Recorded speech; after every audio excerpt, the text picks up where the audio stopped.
we're going to do some questions, and so we'll leave the majority of the time open for that. But I am so excited to be here and get to be part of this program and what Mike has been working so hard over the last several months to put together.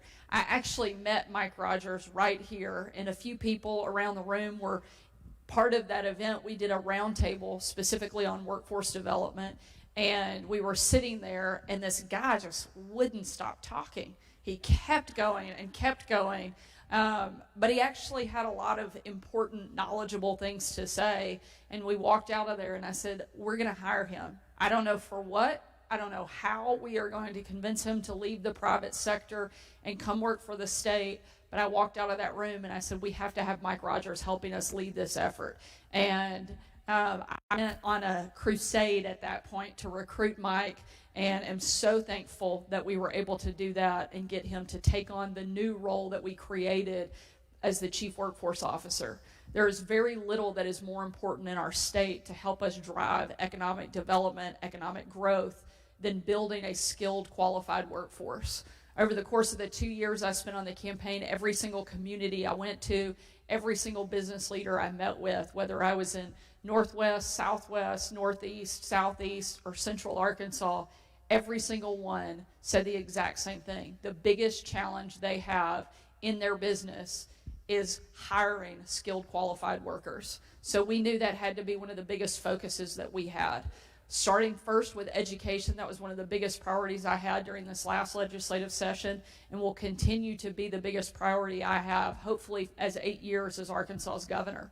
Because to me, there's no greater way that we can build that workforce than by creating a solid foundation through education. So we've taken aggressive, bold, transformational steps over the course of the last several months to make sure every student in the state of Arkansas has access to a quality education.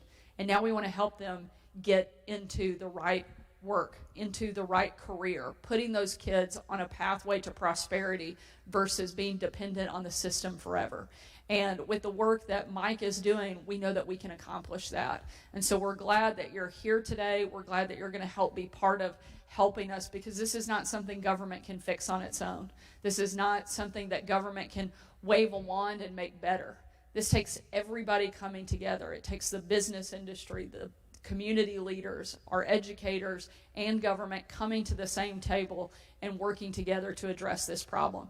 I think Arkansas can set the standard. I think we can create the blueprint of how workforce development is done correctly, and that happens with each of you here in this room today. So I'm very thankful for your willingness to be here and be part of our efforts to really put Arkansas on the map when it comes to workforce development. So thank you. And with that, I will happily open it up and take some questions. And I also want to say a huge thank you. We've got a number of our legislators that are here. Senator English, who was doing work on workforce development and education long before it was cool. The very first time I met with her during the campaign, she was pulling literally folders and folders and these huge spreadsheets that spread across about 6 of these tables put together from the back of her car to show me all the things that we were going to do. And we're very excited for her efforts, but there are a number of other legislators around the room. If you guys don't mind just standing up so that we can recognize you and thank you for the work that you're doing, because none of the things that we were able to do this last session would have been possible without the leadership of these guys.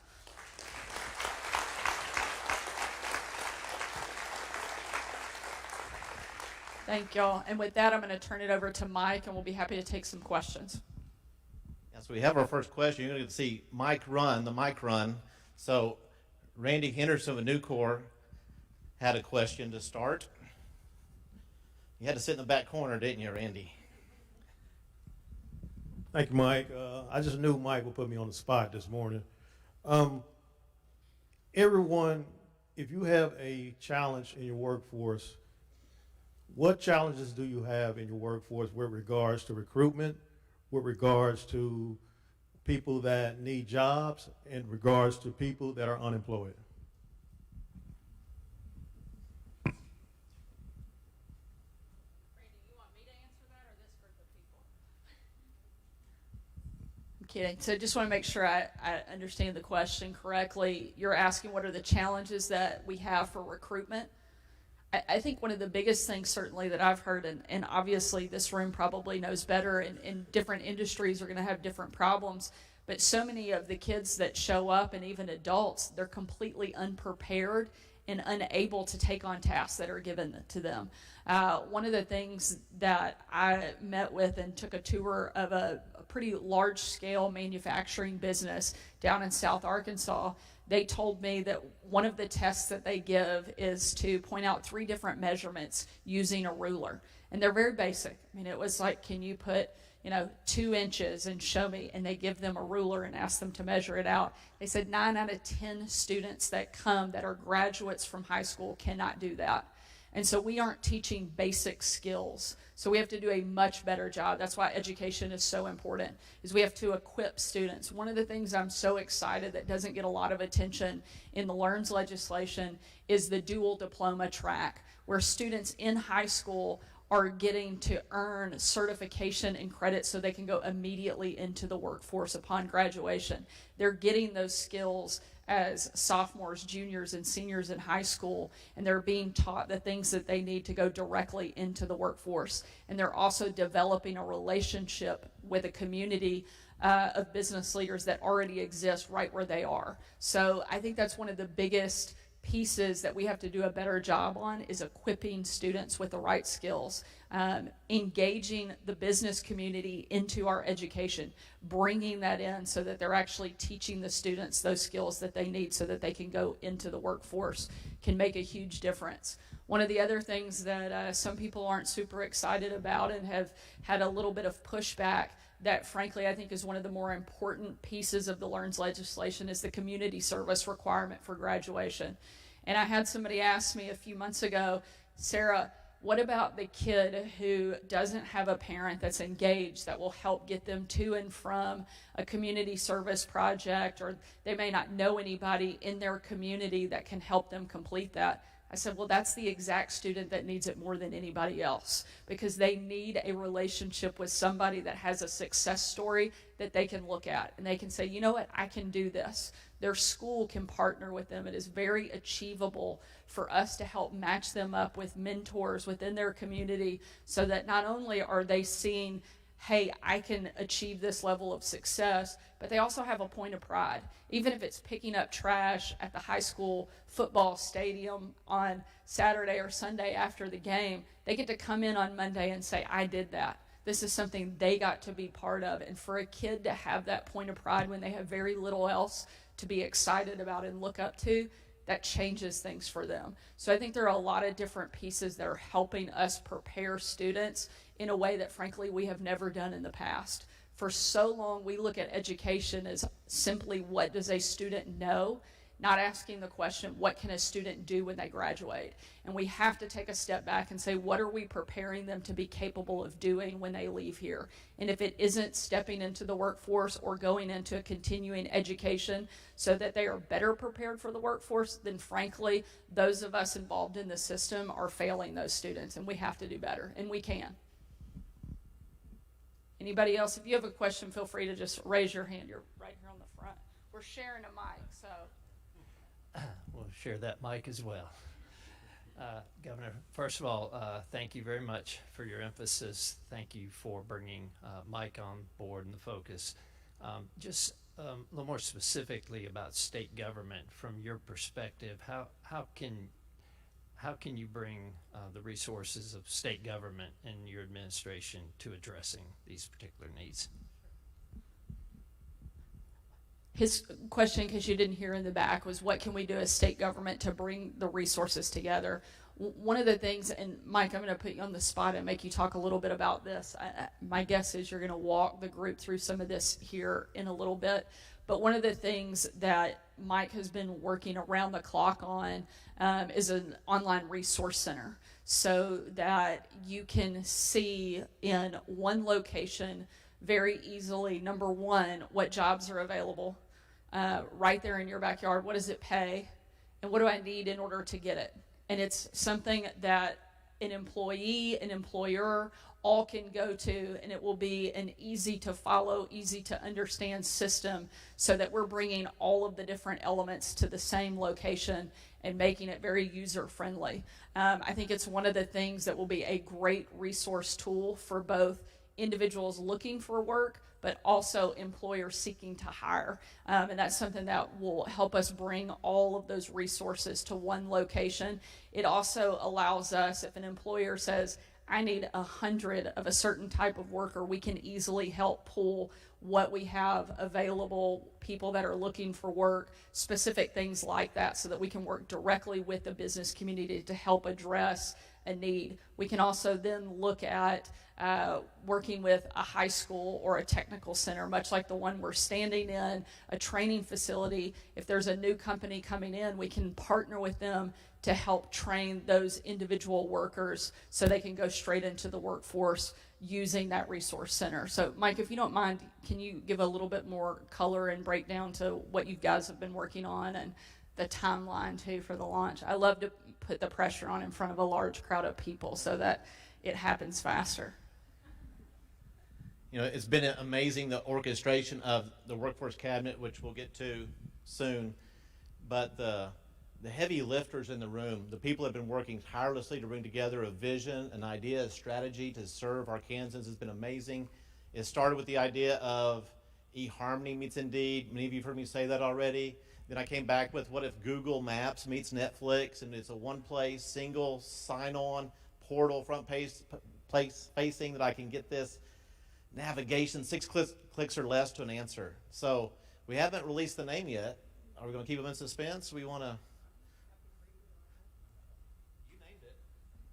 Well, what if they don't like it? Now it's now I feel like they have to. They're gonna love it. They're gonna love it. So it's called Launch, and we want to launch people into the workforce, and I think it's going to be a really great part of our process. And I'm glad that you mentioned the workforce cabinet, because I did not do that earlier. And I think that's one of the other ways that we're bringing all the elements together. One of the things we noticed very quickly upon stepping into state government is that we have a lot of different divisions within state government that are specifically tasked with helping on workforce development. And I asked how often they met and was looking to get this report of all the different things that they're working on together. And when I asked that, the guy I was talking to said, well, we've never sat down together. I said, I don't understand. How is it possible that there are 7 different divisions and you are all literally tasked with working on building a skilled, qualified workforce, and you don't meet regularly? And they were like, well, we just each operate kind of our area in our division. So we quickly created the workforce cabinet, and now all of our cabinet secretaries are meeting on the monthly basis and talking frequently with one another about how we're bringing all those programs together and integrating the system. We were functioning so much in silos that we were duplicating efforts. We didn't know what was working and what wasn't working, and now we have a much more streamlined, efficient process that Mike is helping lead, and several members of our workforce cabinet are here today, and we have some of the best and brightest people, both from the private sector and from public service, that are coming together and helping us address this problem. So I'm really thankful for their commitment and the work that they're doing. Randy, I said I wasn't going to call on you. So if anybody else has a question, we'll be kidding. Governor, again, let me amen what Danny said. Thanks for being here and all the leadership and the effort, especially with Mike's leadership. A big part of the challenge that employers face, all we hear from members is the people that I see and that are candidates fall short very often. It's tough to hire, as you've heard those stories time after time. Our labor force participation rate is running about 5.5 to 6 percentage points below the national average. To me, this is one of the root causes of the supply problem. The demand is there, the supply is what we've got to work on. Is there any effort, I know there is, or conversations going on with some of the health and welfare agencies that meet those people who are on the sidelines with benefit programs and all that kind of stuff. Is there any activity or way to sort of connect the supply with the demand that would get at that participation rate? There are certainly some things that we can do, and one of the things that we've been pushing for, and Secretary Putnam, who runs DHS, is here and part of the workforce cabinet.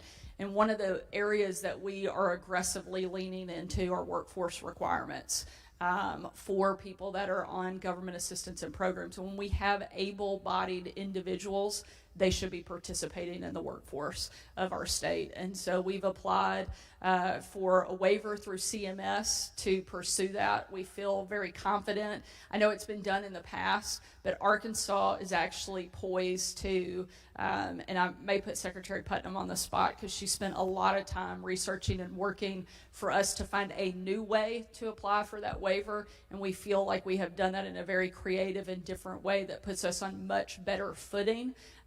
Secretary Putnam, if you don't mind just kind of giving a breakdown, but I think that we're always looking for ways to do that, and that's one of our best places where I think we have the ability and some leverage to pull some of those able-bodied individuals off the sidelines and put them into the workforce. So if you don't mind just giving a little more detail.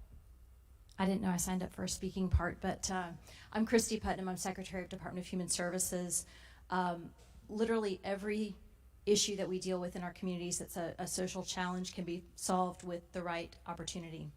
And so one of the things that we are focusing on is we requested, I think my second week here, I went to Secretary McDonald and I said the Temporary Assistance for Needy Families program is something that we could really use at DHS to help support some of our individuals who need additional connections. So what we're working on, like the governor said, we are working on multiple fronts, one of which is applying for a waiver from Center for Medicare and Medicaid Services to allow us to incorporate a work component. It's not a requirement, it's a work component in our Medicaid program for our expanded population, those who are have received Medicaid because we expanded here in Arkansas. That's just one of the ways. We have other work programs in our department. We have SNAP employment and training. Many of you are probably providers and familiar with that, but we are looking to combine all these things with Mike's help and with the Workforce Cabinet's help to make sure that we're wrapping around services and supports for families who just have some barriers to employment. I know, I've been in the private sector. I know that a lot of people have childcare, transportation. Those are the two top reasons why people say they can't work. And then there's also the fiscal cliff, the benefits cliff. So when they can't promote or can't work extra hours because if they get extra income, additional income, they move out of eligibility for assistance. That is something that we're going to need everybody in this room and beyond to help address because it is not a quick fix. So we'll be bringing lots of ideas and solutions, but we will be asking for help. And so I just appreciate the support. It's wonderful to work with great partners on the Workforce Cabinet, but we look forward to partnering with the employers. So thank you. One thing I want to add too that we are doing is trying to lead by example from the state perspective. And Secretary Putnam came to us with this idea to run a pilot program, which we actually have kicked off and started at DHS, where we allow workers to bring their children to work, newborn babies up to 6 months. Is that correct? I want to make sure I get the numbers correct for the pilot program. But that does a couple things. It helps us keep moms in the workforce, but it also helps provide that bonding time that we know is so important, and there's so much data to support.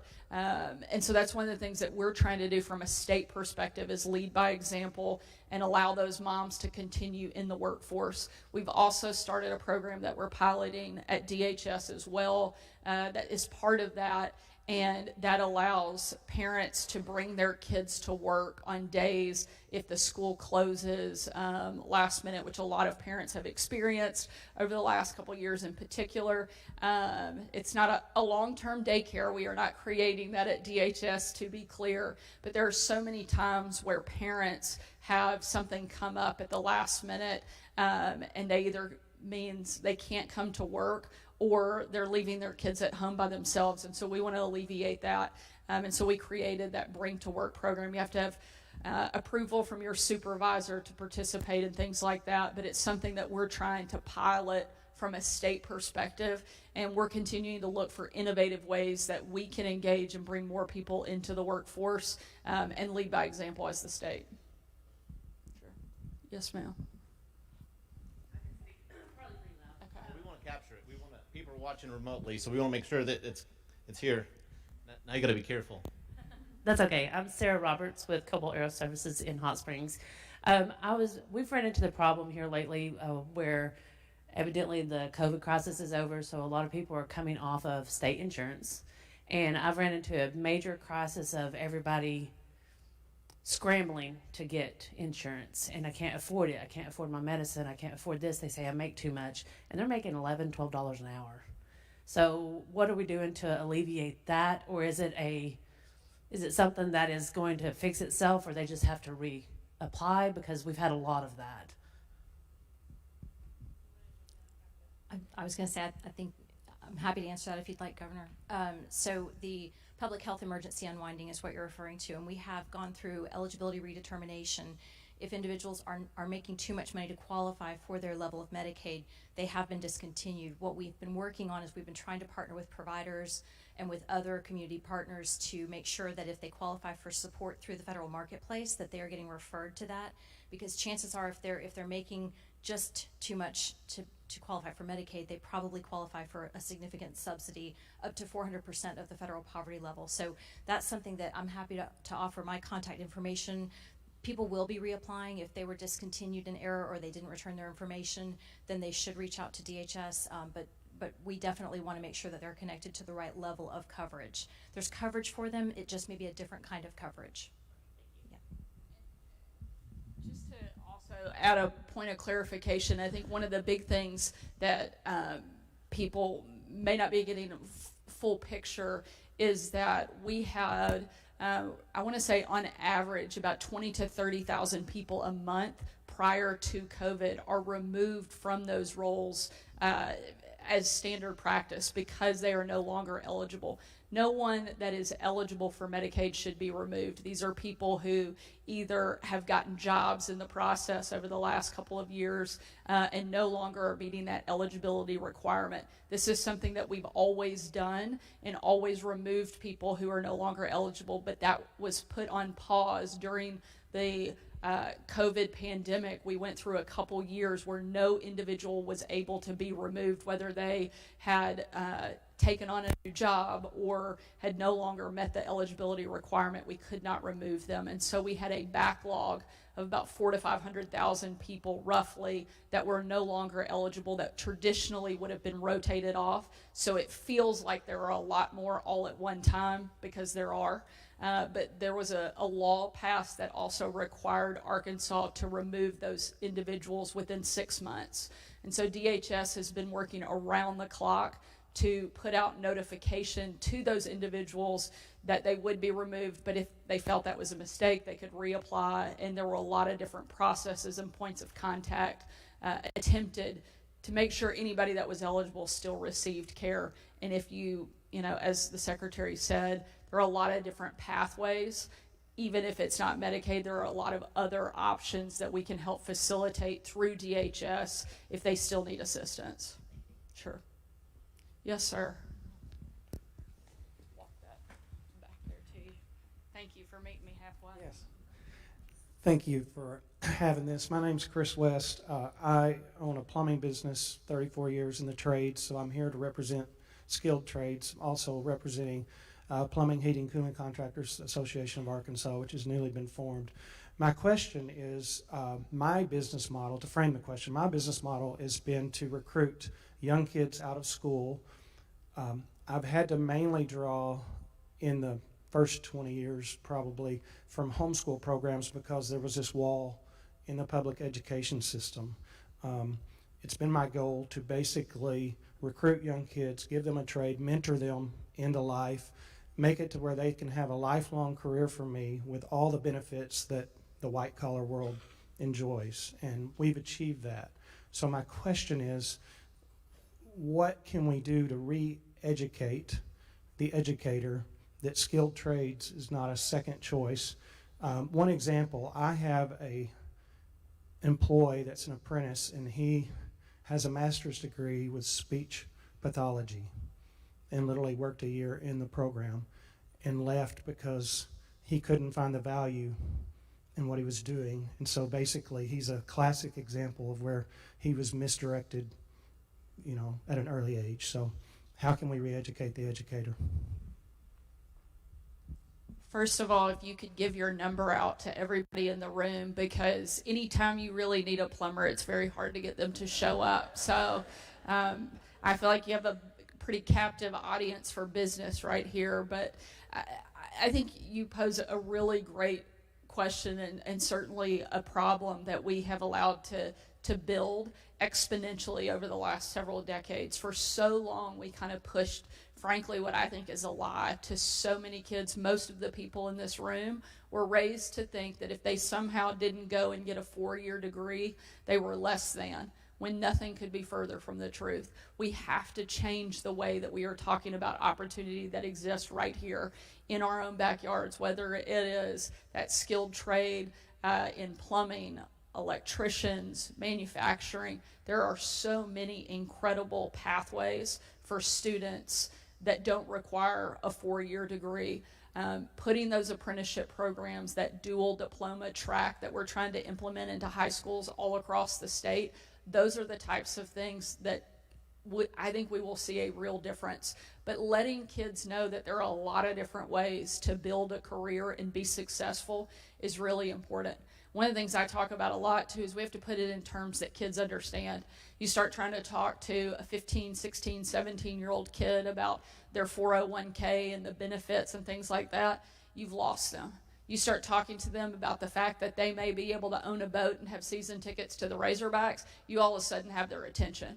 And I think putting it in terms that make sense to kids is something that we have to do a better job on. And that's one of the things that we're trying to do. And I think that's one of the places where Mike is really going to have a lot of opportunity, is those partnerships with junior high and high schools around the state, helping people understand the various opportunities, but not just what exists, but helping them build a pathway to get there too. And partnering with people like you who are willing to take on and train those kids is going to be what I think makes a long-term difference.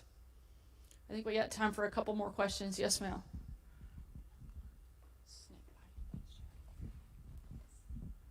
Thanks so much for being here and focusing on the issue, and for bringing together the existing departments working on this. I think that's extraordinary. My question has more to do with how can the state continue to support emerging industries? Industry moves quickly and new things are always on the forefront, and right now I feel like it's landing on nonprofits who are working well with OSD and others, but how can the state help to support that in terms of helping to create the career progressions, link them to training opportunities, help the employers know they don't have to always train completely internally?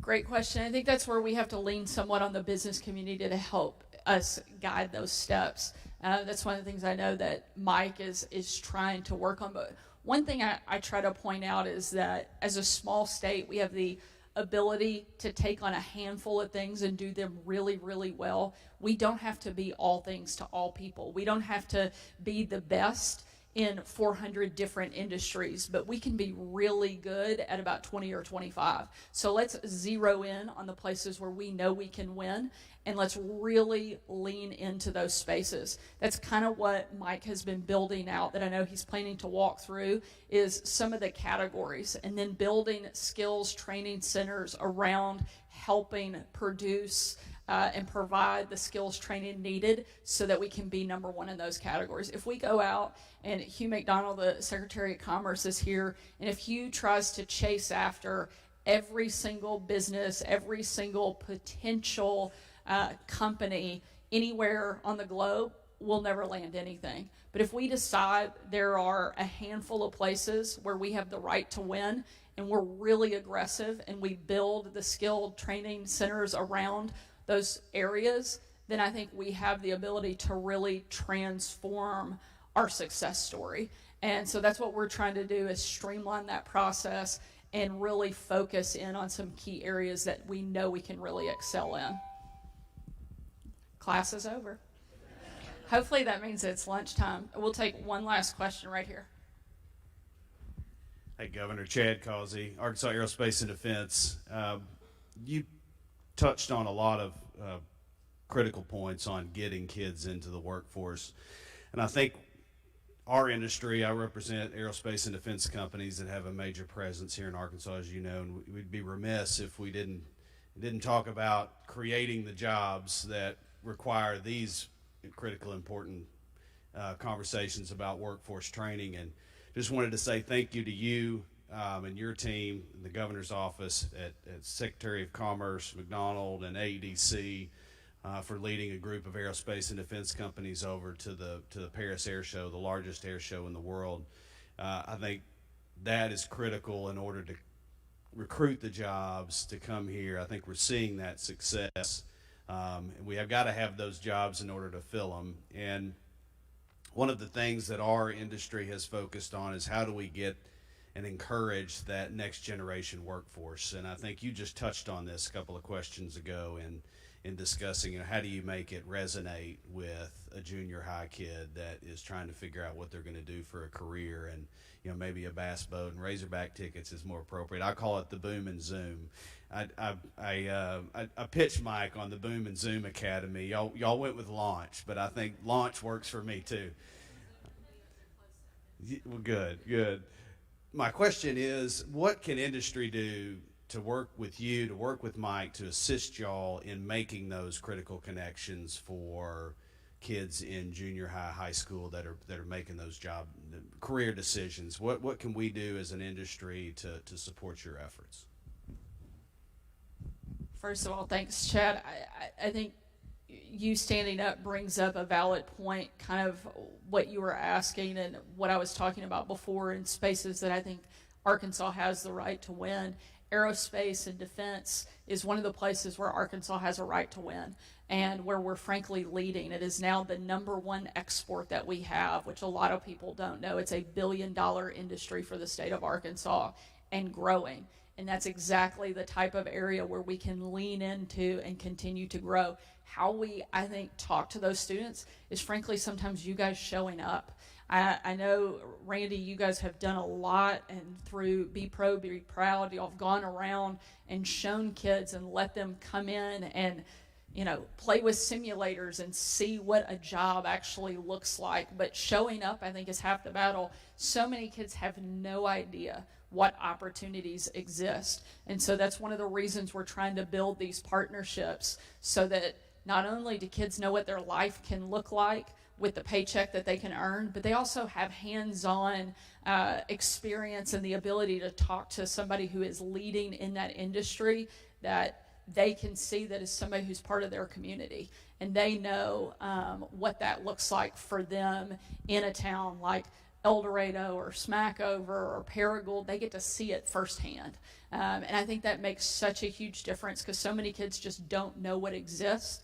And so showing up, walking them through, here's what it looks like, here's what's required of you to get here, and here are the ways that we're going to help you facilitate those things. I think that makes a huge difference. And so, especially in an industry like yours, people think that, building rockets and missiles are kind of cool when they're in high school. And so talking about that and showing them those things can be really fun and interesting for 15 and 16-year-old kids. But yes, ma'am. Well, I said that was the last question, but we'll come back over here. Sure. And Chad, we've met before. So actually, Cobalt Aero Services is working in hand with, we have a meeting this next week, with National Park College to get a program up and running for basic mechanical skills for aircraft mechanics. And I know Bill Allison is here, and Gary Jackson, Gary Troutman know about this. We are having this meeting. So if anybody would like some information after we meet up and see how far we've gotten to make this a go, that's a critical source. This campus right here would be a great source as well, and we would like to include as many people as we can.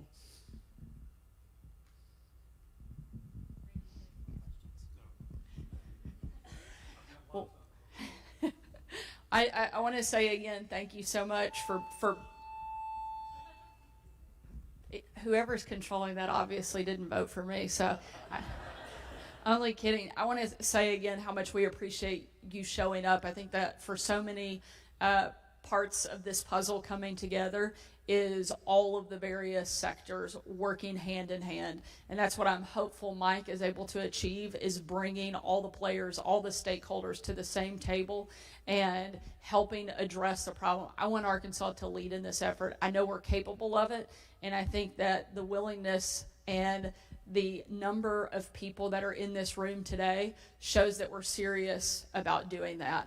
And with each of you participating and being willing, I think we can really put ourselves on the map for what true workforce development looks like and how to do it right. So thank you for being here. Thank you, Mike, for your leadership, to all of our cabinet, and to each of you for showing up. So thanks so much for being here today.